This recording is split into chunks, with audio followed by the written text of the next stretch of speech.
And let me introduce a little bit what we do. Our mission is help smart cities unlock the power of physical spaces. And how we do it? In two ways. One is to provide seamless and secure Wi-Fi access to citizens, tourists, visitors, businessmen, and so on. And then leverage the Wi-Fi to unlock location-aware experiences. We are principal member of the Wireless Broadband Alliance, and we are also one of the founding members of the Enterprise Connectivity Forum. We have a global presence with over 150 million users across the globe, across 70,000 locations in 150 countries. We got multiple recognition by industry analysts. We are very proud of the Gartner. We were named Cool Vendor, is a recognition that you can get once in the life of a company. So we are very proud of it. What we do, we provide a cloud platform that enables the management of the Wi-Fi access. Starting from the information that we can collect with the consent of Wi-Fi users over the Wi-Fi network, we enable, first of all, real-time location services. This means sending out a push notification when someone is visiting a specific location of, it could be like a convention center, it could be a museum, it could be even a square.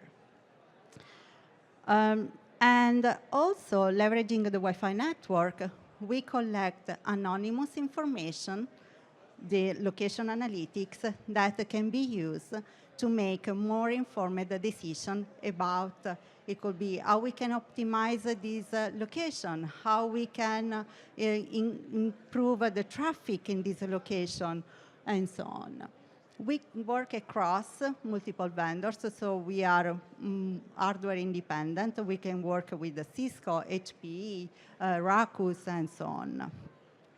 But so you can see here some of our clients. As I say, we are across the globe. We have Bogota, we have the city of Florence, city of Perth in Australia. In the United States, we have Metro St. Louis, MBTA, as well as Roma Capitale in Italy. But let's start about how we can really enable this kind of location-aware experiences. As you know, the digital transformation is a key point, a key element for smart cities to meet what are the environmental, economic, and social requirements. According to the latest report by Wireless Broadband Alliance, 90% of city CIOs believe that smart cities can fail when there is no ubiquitous Wi-Fi. On the other side, 76% of CTIOs believe that Wi-Fi is a critical component in their smart city project. But let's see why. Well, Wi-Fi is a kind of foundational layer for the new generation of digital services that smart cities can offer.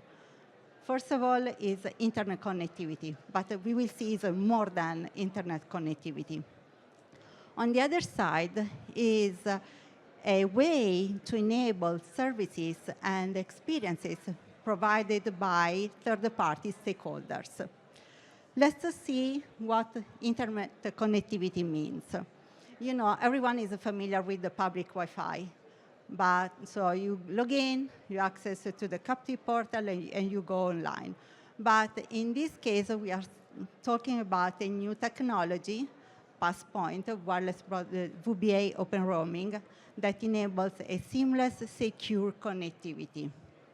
So you register the first time, you download the Passpoint profile, and then every time you are visiting a location that it is a part of this system, you are automatically connected without doing anything else. Why is important? What are the benefits for smart cities? First of all, leveraging Wi-Fi, you can collect valuable insight information about visitors, citizens, and tourists. Those information can include personal information, can include preferences and opinions, but also location-aware behaviors. Everything will be collected based on the consent, so there is no privacy breach and so on.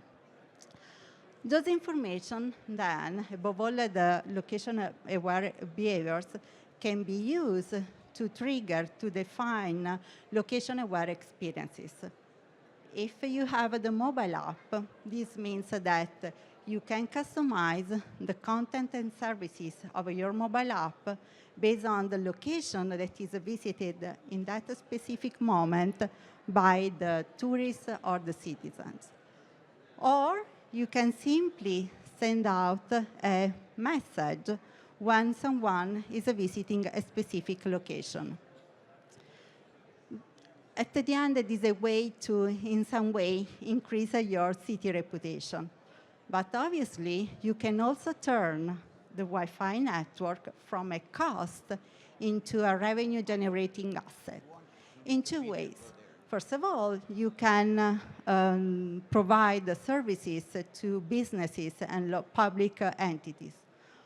On the other way, you can provide the mobile operators of VNO with the capability to download the traffic from the cellular network to your Wi-Fi network and get paid for this. So it's a way to, in some way, add a revenue stream in your P&L.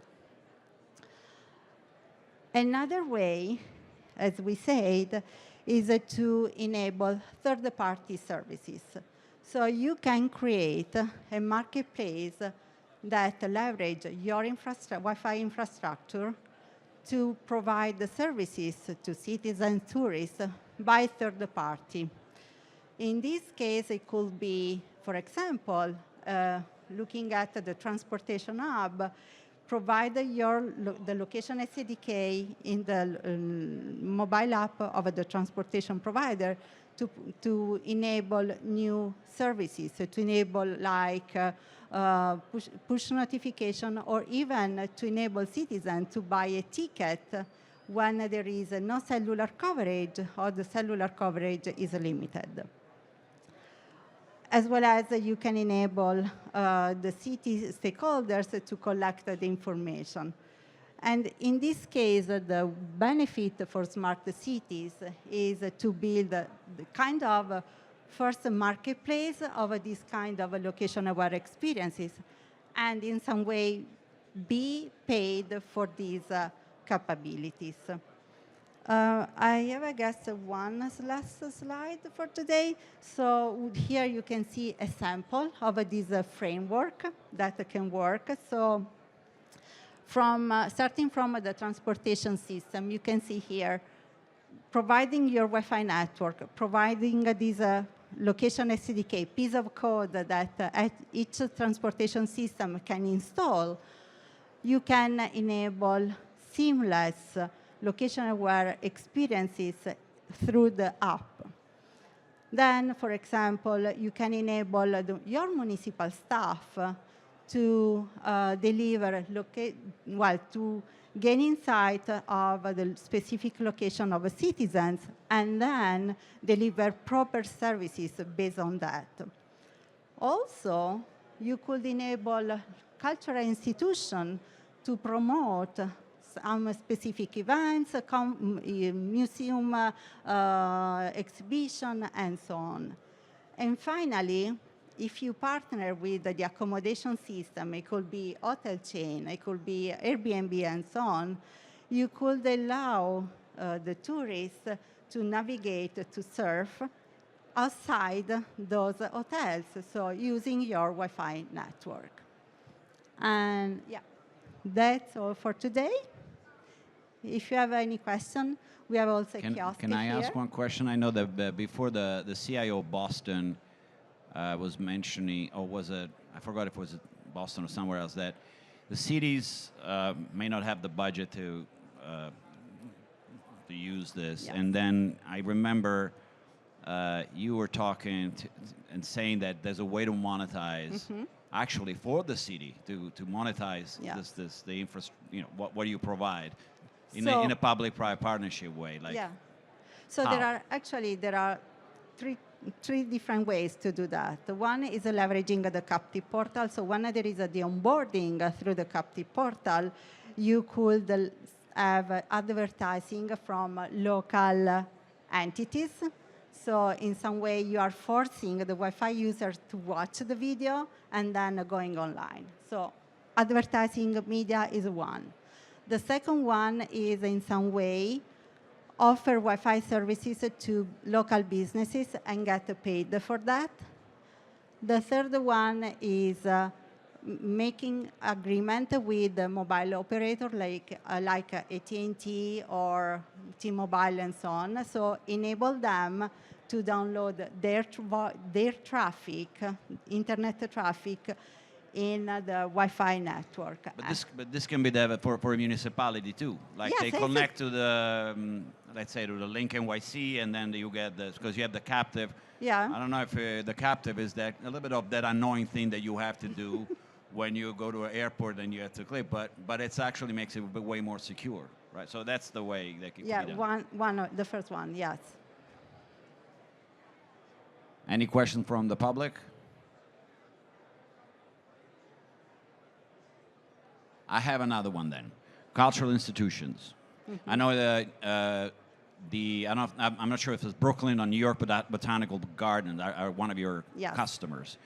And it could be museums. What would be the benefit, again, like with a specific use case that you can share about this? And then we can wrap it up. So in that case, the main needs, as you know, for the cultural institution is to collect the data, email, phone number, and because at the end, they want to continue engage the audience, not just for promoting new events, but also for their fundraising campaign. So they want to increase the customer, let me say, the customer database, so they can continue to engage them, ask for money, also digitally. You profile the customers, like what you do also with retail, with stores. Yes. And that requires, of course, consent. You have to opt in. And there is always a consent. And that's, so that's, have you seen, because I see this value for the private sector, but I want to make sure that if I'm a museum, that's something that's really valuable. Also in terms of maybe understanding what kind of, can you understand also how many people are in a specific place at a specific time, whether they're looking? No, because it's not a limit of Cloud4Y, it's a limit of the technology itself of Wi-Fi. So we can understand if there is a trend, if there is an increase of the traffic in a specific location. We cannot make a people counting. I guess, anyone else? Well, thank you very much. Thank you. Thank you for being here. Thank you. Thanks for being here.